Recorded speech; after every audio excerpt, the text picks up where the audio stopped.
Coming up on the Threat Status Podcast, we talk to Katie Gray of In-Q-Tel about cybersecurity, AI, and whether foreign hacking operations are now a permanent part of American life.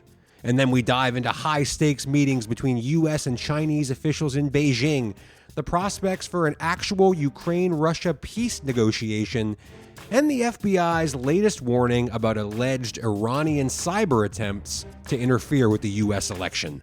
Don't forget to go to WashingtonTimes.com and sign up for the daily Threat Status newsletter.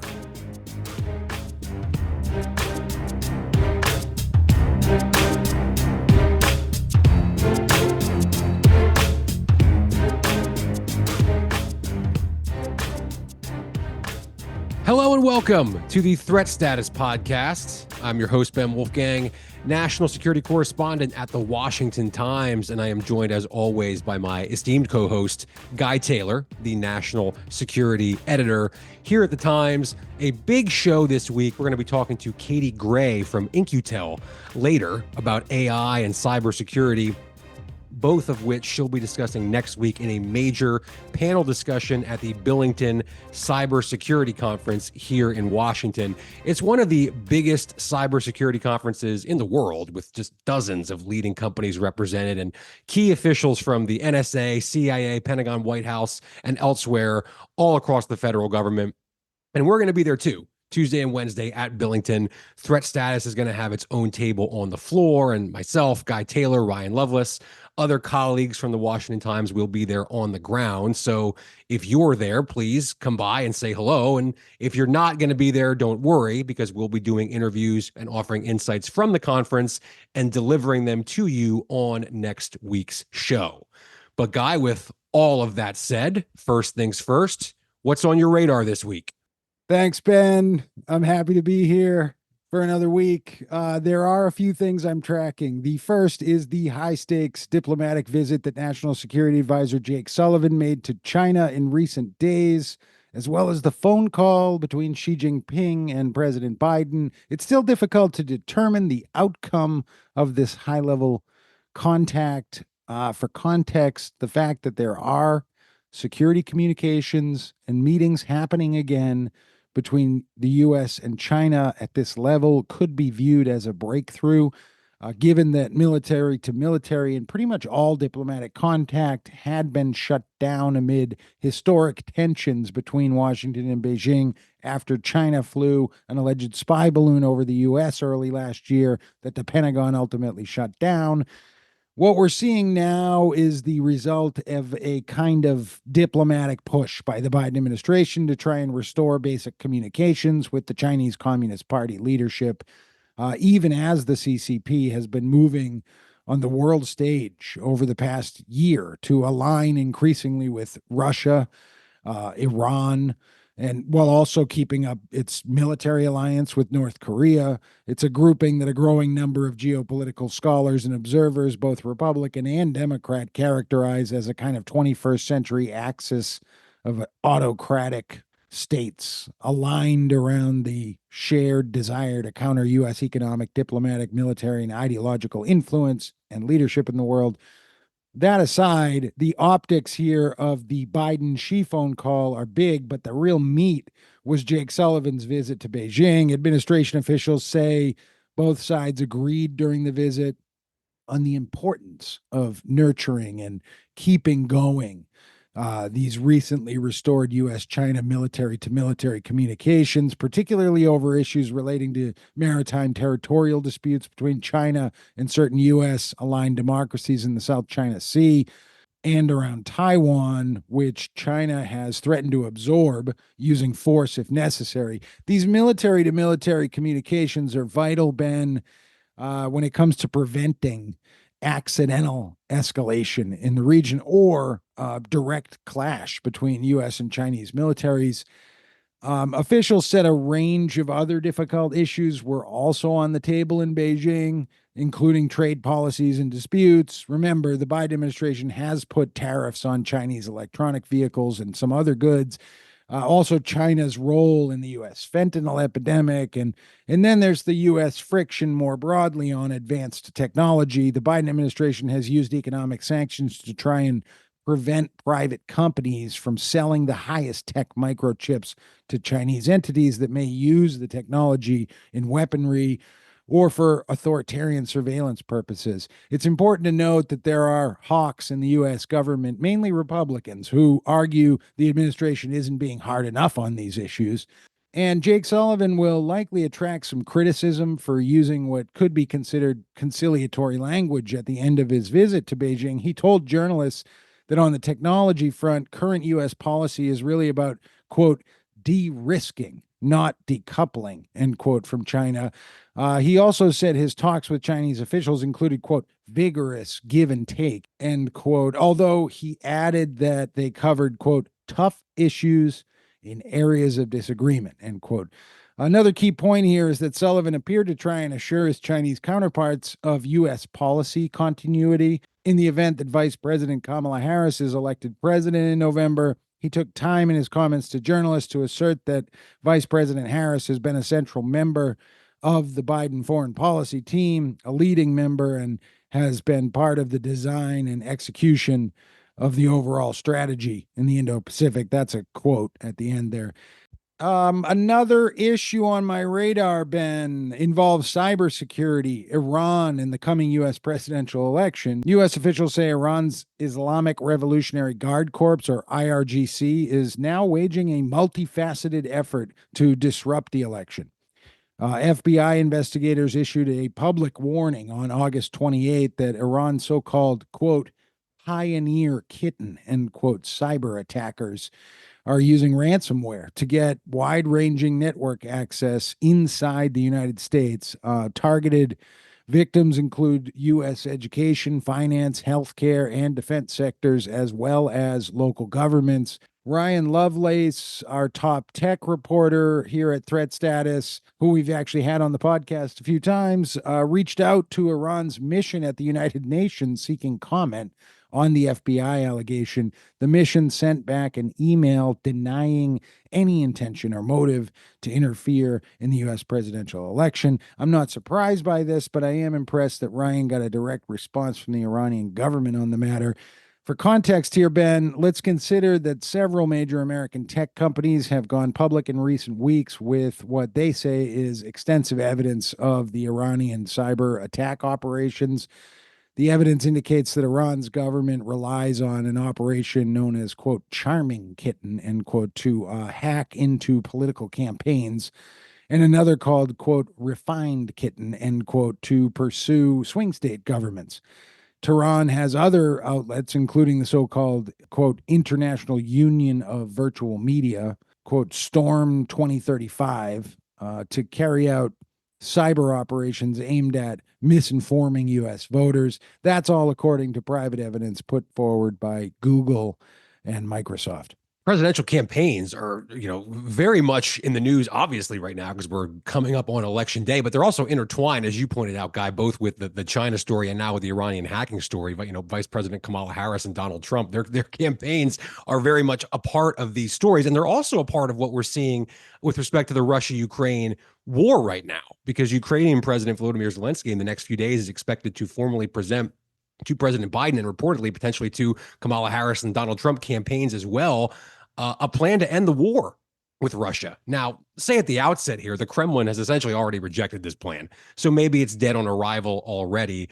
But nevertheless, it's important, I think, because peace negotiations have to start somewhere, and this looks like it could be a serious start. Zelensky says that the Ukrainian military's operation in Kursk, inside Russia, which we talked about last week with Dan Hoffman, is essentially phase one of what he's laying out as a four-phased approach. The second phase is security infrastructure, which presumably is Ukraine joining NATO fully sooner than later. The third is what he called a, quote, powerful package of security assistance. In other words, I think a massive influx of weapons, ammunition, things to give Ukraine more leverage and to make clear to Russia that it's not going to be able to win the war militarily anytime in the immediate future. And the fourth phase is economic, presumably financial punishments like more sanctions levied against Russia. And in a dream scenario for Ukraine, Russia would also help bear the cost of rebuilding Ukrainian infrastructure destroyed so far in the war, though I certainly can't imagine Moscow going for that. So look, as I said at the outset, Russian President Putin has already rejected this. But I don't know if that position is necessarily ironclad, and there's a key reason why, and it's related to the first phase of the Zelensky plan, the Kursk offensive, and what that means to the trajectory of the war. I had a deep dive story in the Washington Times this week looking at the role that the U.S. could play in the weeks and months to come. And I talked to George Barros of the Institute for the Study of War, who's been on the show, a friend of the show. And he really broke down in detail the big takeaway that because Ukrainian troops now control, at least according to them, hundreds of square miles of territory in Kursk, that means that Russian military facilities much farther into Russia are now vulnerable. You're talking about refueling stations, vehicle repair centers, ammunition depots, even joint headquarters set up by the Russian military and the FSB to deal with the Kursk offensive itself actually might be now legitimate, realistic targets for long-range artillery and other weapons that the U.S. and other Western powers have given to Ukraine. Now, technically, of course, they can't actually hit those targets, though, because U.S. policy has been that Ukraine can use our weapons to strike targets in Russia only if the Russian targets are presenting an imminent threat to Ukraine. In other words, defensive strikes only. Whereas what we're talking about here is an offensive campaign to really disrupt the Russian war machine. If the U.S. lets them do that, I think things could change in a hurry. It could potentially be a disaster for Russia if all of a sudden military sites hundreds of miles inside Russia start getting taken out. That's a massive logistical blow to the Russian war machine and a huge psychological game changer. And to me, that's exactly the kind of thing that could change the calculus inside the Kremlin and maybe get Putin to change his tune and at least entertain the idea of sitting down to talk to Zelensky about a peace plan. Though we should all be realistic, I think, and measured about how likely that is. So the U.S. has a lot of power here. If we actually let Ukraine take the gloves off, as Dan Hoffman stressed with us last week on the show, and begin taking the fight to Russia, and that happens in conjunction with a major push for peace negotiations backed by Zelensky, maybe Biden, maybe Kamala Harris, and maybe even Donald Trump. Now you start to see what could potentially be the first glimmer of light at the end of the tunnel toward possibly ending this war.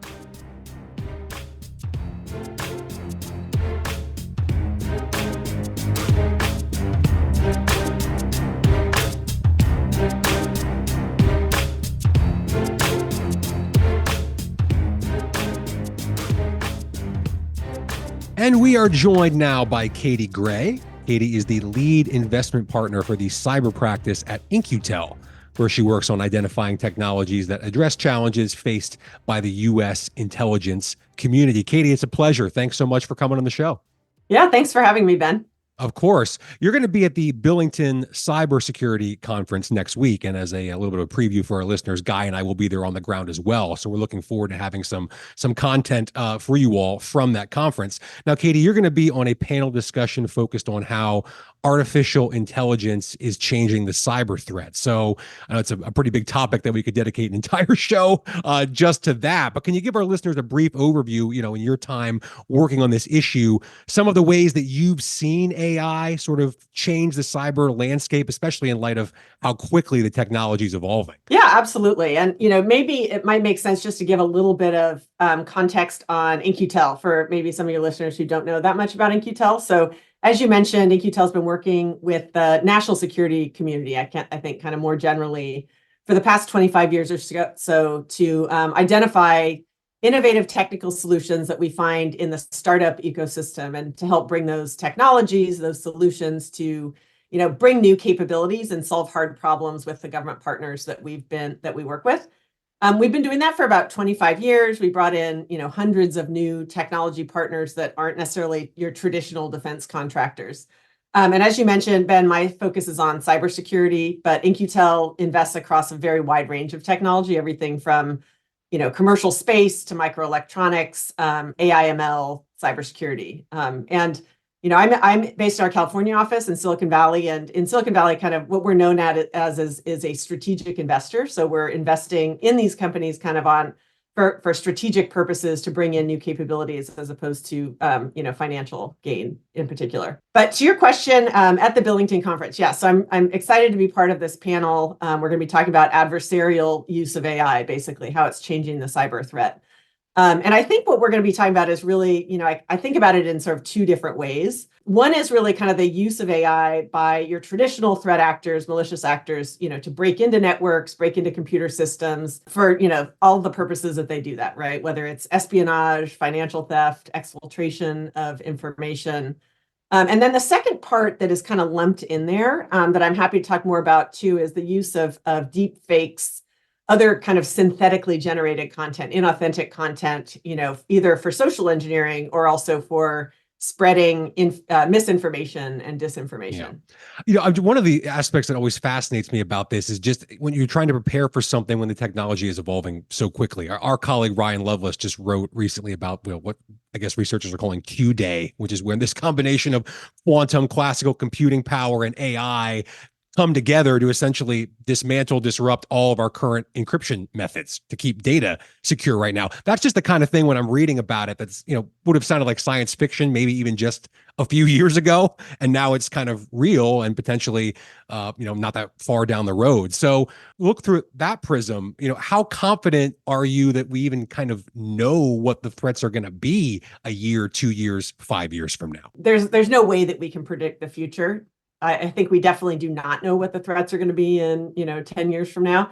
I point to just even like the introduction of ChatGPT, right, which was a couple of years ago at this point. But, for people who weren't paying attention to what was going on in AI at the time, like that was just such a strategic surprise in many ways. Out of nowhere to a lot of people. Out of nowhere to a lot of people, exactly. But, I think we can think about some things that we know are going to be happening. So, when we kind of look at like what's happening in the ecosystem today with respect to how AI is being used sort of in adversarial ways, and again, kind of going back to sort of that traditional threat actor. Right now, I would say if you're looking kind of in the wild, really what we're seeing the most is the use of AI kind of in social engineering types of it's clear that it can improve social engineering, right? If you think about traditionally, like when, we get emails that have bad grammar or misspellings or, say dear madame at the top of it or something like that, like those kind of things are pretty easy to spot. And we also have kind of programmatic ways that we can filter those kinds of things out. But when you think about the use of generative AI in particular, like that is going to completely change that landscape. We know already that threat actors are using AI to, scour social media, scour the internet to really find a lot of personal information about targets, and then are able to really kind of craft these very personalized emails that are more likely to get people to click on links or download malware or give out their credentials, et cetera. So I think that's one area that we're already kind of starting to see being used, sort of in the wild. There's a lot of areas where there's going to be opportunity for malicious actors to kind of leverage AI. So, if you think about, that they need to be able to find vulnerabilities, they need to be able to find systems that have those vulnerabilities, they need to develop exploits and then access systems and kind of conduct their operations. Today, I would say that the AI that is available today is not targeted enough and kind of sophisticated enough to like provide a lot of help there. I think you really need a lot of like human in the loop in order to get any benefit out of the sort of AI that might be available to malicious actors today. So you still kind of need that expert who, understands what vulnerabilities to go after, what systems to go after, kind of what's going to work, what's not going to work. I think what we see is going to change, with near certainty is that those AI systems are going to get better. And similar to the way that right now, we have kind of this like ransomware as a service, right? You have the ability for less skilled actors to do more skilled campaigns because they can leverage kind of the tools that have been built by more skilled hackers. And I think that what's going to happen is that the AI is going to be an enabler and is going to be able to let individuals who don't have like the, kind of skills of an elite cyber actor to be able to leverage AI to find vulnerabilities. Hi, Katie. It's Guy Taylor. Thank you so much for being here. Despite the gravity of what you were just saying before you got into that, it sounded like you were saying that AI is actually to blame for autocorrect on my phone. And yeah, I don't know. Even with autocorrect, it seems like the phishing emails still have lots of errors in them, don't they? I've actually noticed that, and we've done some reporting on that at Threat Status here at the Washington Times. I wonder if we can actually, though, kind of flip this security aspect of AI on its head and look at how artificial intelligence may actually aid the US, both government and private companies in the cybersecurity realm. We focus a lot on the dangers of AI, and rightfully so, but I'm wondering how you see it from your perch at In-Q-Tel, which is so uniquely positioned between the private sector and the world of US intelligence agencies. How can AI be employed, or is it being employed to help improve cybersecurity, protect data, et cetera? And are many of the companies that In-Q-Tel works with doing work in that space already? Yeah, absolutely. I mean, I think what the same kinds of things that can be leveraged by attackers are obviously can be leveraged on the other side by defenders. I think about, if an attacker can use AI to find vulnerabilities, so can a defender and can use it to sort of find and fix vulnerabilities. I also think that like just the ability to respond to things kind of in machine time. So, not only sort of finding and fixing vulnerabilities, misconfigurations, but then also being able to detect and respond in real time, being able to spot intrusions, automate kind of the protections and playbooks that a typical security operations team would be looking at. So, on the one side, I would say that the traditional vendors are paying a lot of attention to this too, and are really pouring a lot of resources, a lot of time and energy into building AI into their, existing products, which I think is a really good step. But we're also seeing a lot of startups in this area. So, I think $360 million year to date has been invested in cybersecurity startups at the intersection of AI and cybersecurity. That's already double what was invested in the whole year of 2023. So, we're definitely seeing a ton of activity. We're seeing really, really top tier teams. Some of the best, repeat founders and CEOs and management teams and technologists that are really just re-energized by the opportunity to kind of build defensive tools leveraging AI. And what I'll say is that the startups, they are unburdened by the products and the kind of like architectures that they had before. So I think in many ways, they're able to, to reinvent security kind of in the context of AI. So I think that's something we're really excited about. I didn't talk at all about kind of like the deep fake side of things. And I think that's another area that is important to, to think about. So obviously that we've got malicious actors, who are able to leverage AI to like very quickly and at scale push out inauthentic content, whether that's, photos, videos, news stories, audio, et cetera. And I think that is something that our government clearly is paying a lot of attention to. I think you saw like within the last week or so, FBI, ODNI, CISA kind of putting out warnings around things that Iran is doing around that. So that's clearly something that's a big issue that we're going to have to think about. And that's somewhere where there hasn't been a lot of like kind of traditional vendors that, if you're looking at kind of the technology side of things, traditional vendors that have really attacked that as a problem. But we are seeing a lot happening kind of again in sort of this innovation ecosystem, the startup ecosystem, around combating the deep fakes and the misinformation, disinformation. When I think about it, you have to be able to develop something that is very much like multimodal, that can kind of handle all those different, whether it's photos or videos or text, whatever. And you need to be able to do it at scale. It does, with regard to deep fake, it does seem like there are companies and individuals out there that do deep fake as comedy in sports and politics specifically. And it's really hard to tell how that's impacting public perceptions of the whole deep fake concept right now. That's something we're looking at. I want to ask you though about sort of where we're sitting as journalists. We've been covering a rash of stories about other, what I guess we would call more conventional cyber attacks and hacking operations aimed at the US presidential campaigns, government agencies, the most eye-opening being the CISA hack that was revealed this year, but also other corners of the American democratic and political systems. Could be a municipal government somewhere, a school system. There are all kinds of things going on. It seems like these incidents are now a permanent fixture of all of our lives, that we're in that space. Can we actually prevent these kinds of attacks, or is the entire narrative now just focusing on mitigating the damage done by them? I mean, that's a great question. I think, my perspective is the answer, unfortunately, is probably no. We've got very sophisticated, very motivated adversaries that are becoming increasingly skilled, that have these, new tools kind of at their fingertips. And the problem is that, like, at the core, like particularly when we're talking about sort of, hacking and kind of intrusions and the ability to sort of get access to systems, at the core, like most of those are happening because of some human error. Right. And yeah, the attackers kind of only need to be right once, as they say, right? Like they only need one person to kind of click on something or make the mistake or whatever. Whereas the defenders need to be ready 100 or need to be right 100% of the time.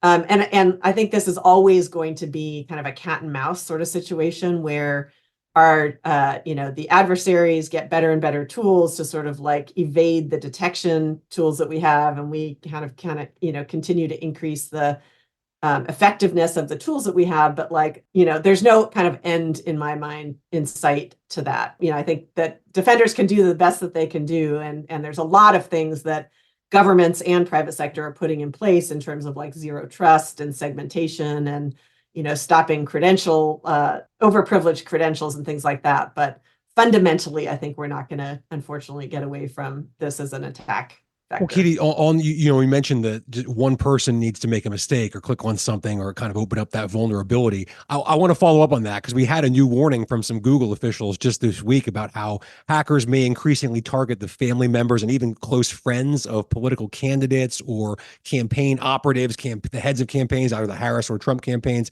So that means, I guess, that ordinary people who just happen to know someone or be related to someone who's working on a political campaign now could either be collateral damage in a major foreign hacking operation, or might themselves create some kind of security vulnerability where there's now a back door because this person clicks on something and now a hacker can find a way into internal documents of the Trump campaign, for example. So what do we need to do now to both protect sort of the individual people who may not be thinking about the stuff that we're talking about right now on a daily basis, protecting them, and also trying to make sure they're not exploited as a potential security vulnerability?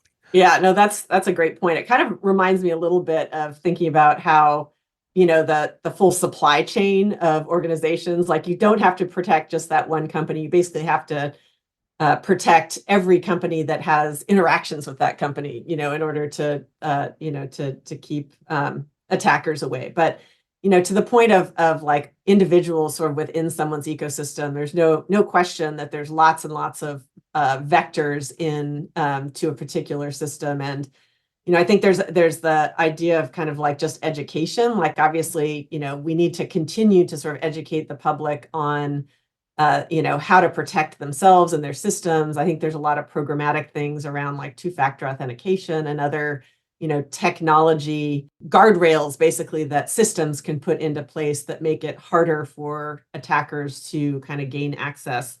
The other thing is to like, you read some of the news stories, you realize like, don't put everything down in an email, right? Like pick up the phone, have a conversation.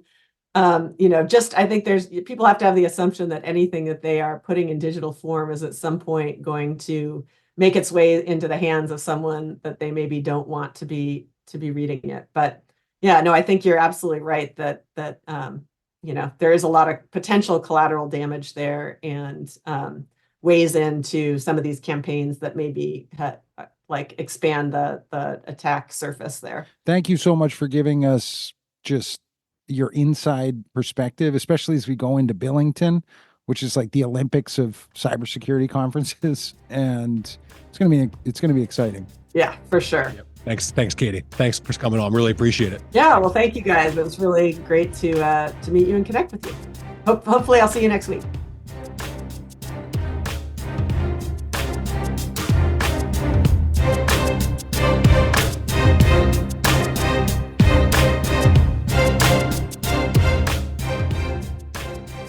And it's time now for Threat of the Week, our weekly segment here in the show where Guy and I each identify a threat either here at home or somewhere around the world that we think is impacting U.S. national security right now this week as you all are listening to the show. Guy, what do you have for us for your Threat of the Week? My threat of the week, Ben, is that of another diplomatic meltdown between China and the U.S. surrounding the coming U.S. election. Or to put it another way, the threat that Beijing will seize upon the moment of U.S. mass media and political uncertainty as an opportunity to push the envelope militarily and diplomatically against the United States in an attempt to reestablish leverage in the overall U.S.-China relationship on a range of fronts, the South China Sea, Taiwan, microchips, trade, and so on, once the dust settles. And we either have a Harris-Walsh administration in the White House or a new Trump administration. From where I sit, the Biden and Trump overall policies toward China haven't been all that different, Ben. When you get down to nut cutting, both have been tactical and aggressive, although Trump's approach was much more in your face. And Biden's approach has been at least rhetorically softer. Regardless, my threat of the week is not so much that the Chinese Communist Party may try to influence or manipulate the election, even though we've discussed right here on the Threat Status podcast previously the prospect that China may be tacitly backing or involved in Iran's cyber operations aimed at such. My threat is more that China in 2024 has robust diplomatic and military muscle, especially in the Pacific, and may seize the moment to try and gain the upper hand ahead of any recreation of the U.S.-China relationship in 2025. Yeah, that's a good one. Guy, my threat of the week is Q-Day, which I mentioned earlier in our conversation with Katie Gray, but I think it's worth highlighting a bit more right now as it's something that's caught my eye a lot recently, and I think it's something we're all going to be hearing about a lot more. Now, what does it mean? Specifically, look, researchers are fearing that basically a super code-breaking, cryptanalytically irrelevant quantum computer, or CRQC, will be able to crack the encryption of modern sensitive systems and expose everything from state secrets to financial transactions. So Q-Day is essentially when the combination of that computing power and AI combine into a new tool that can break essentially all of the encryption methods that we currently have. And when I say we, I mean the human race. So we're talking about your bank account information, emails, all the way up to the nuclear codes and intelligence information from governments all around the world. Now, I got a little bit more information on this from quantuminsider.com, which had a really great breakdown earlier this year about Q-Day. Some parts of which, frankly, I don't understand, but the parts that I do understand are terrifying. On the quantum computing side, that's where it gets a little easier here to employ what are called brute force attacks, which essentially is trying to figure out combinations of passwords and such in order to gain access to a system. Like if I'm trying to break into Guy's phone, he's got a 6-digit passcode, but it takes forever to try all of the millions and millions of different numerical combinations before you get to the right one. A quantum algorithm could simply do that a lot faster and a lot easier. And then you add AI into the mix to help identify any weaknesses. So if I'm trying to get into Guy's phone, maybe there's an AI program that helps to track down a bunch of information available somewhere online, maybe his children's birthdays or old zip codes where he used to live, all those numbers that a lot of us use for things like passcodes and passwords. So a really smart AI narrows down the possibilities or helps identify other weaknesses. Quantum computing makes the brute force attack easier. And now I'm in your phone. That's a simplistic example, but there are a lot of the same principles applying to really, really sensitive information all the way up to the top of governments around the world, the most sensitive secrets on earth. So I guess the silver lining here, Guy, is we all know this is coming. It's being written about and talked about in a lot of national security and technology circles, but it's still a threat right now, at least for me, because as much as I think that we know about it, I'm still not sure we truly understand how powerful it might be, and by extension, how dangerous it might be. You certainly know you're in heavy territory, Ben, anytime the possibility comes up of breaking all the encryption methods that the human race currently has. So thank you for that. Yes, it's heavy and only going to get heavier from here. And thank you all so much for listening. We're looking forward to coming to you next week from the Billington Cybersecurity Conference in Washington. So be sure and hit that subscribe button, tell all your friends, and we'll be back next week on the Threat Status Podcast.